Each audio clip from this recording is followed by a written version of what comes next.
Washington Beat. First on the list is GM filing bankruptcy. At the same time, Obama's giving them even more cash, bringing the total GM bailout to $80 billion. Obama's own officials warn that only $2 out of every 5 that we give them is going to be able to be recovered. What a crazy investment. Dr. George Tiller, a late-term abortion provider, was the target of anti-abortion protests, but he was knocked off Sunday morning in a shooting as he attended church.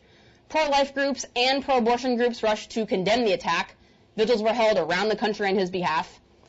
Attorney General Eric Holder announced that he would step up security at abortion clinics around the country. 7 months. 7 months. And the bill for Al Franken and Norm Coleman's disputed Minnesota Senate race totals over $50 million. Hearings of their contest began this week, which is hopefully the beginning of the end of this unfortunate saga. Franken leads Coleman by a slim margin, with the fate of disputed absentee ballots still up for debate.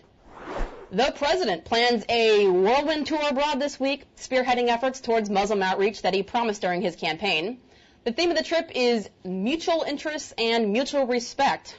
Very original, with planned stops in Egypt, Saudi Arabia, Germany, and France. The most anticipated stop is in Egypt, where Obama will give a speech on U.S.-Muslim relations at Cairo University.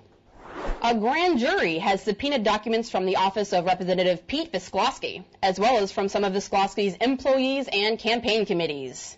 Democratic scandal ready, go. The developments are part of a long-standing investigation into the PMA group.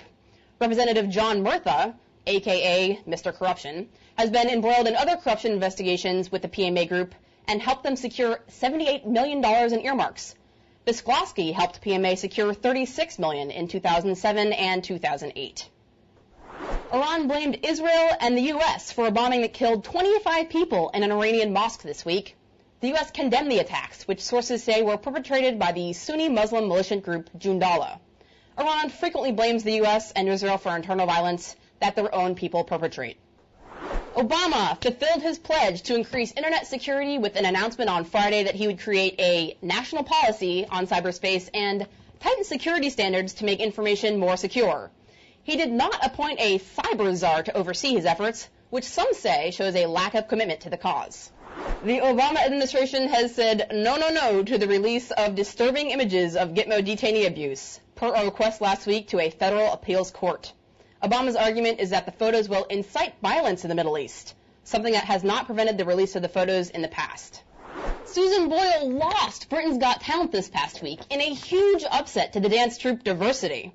Boyle was widely favored among British and American audiences, wooing viewers with her ugly duckling, The Cinderella Story. Diversity turned themselves into a giant robot to take the lead, which actually sent Boyle to the hospital because she was so traumatized by the loss. Best wishes for a speedy recovery. That's it for the Washington Beat this week. Please come back and see us again next Tuesday.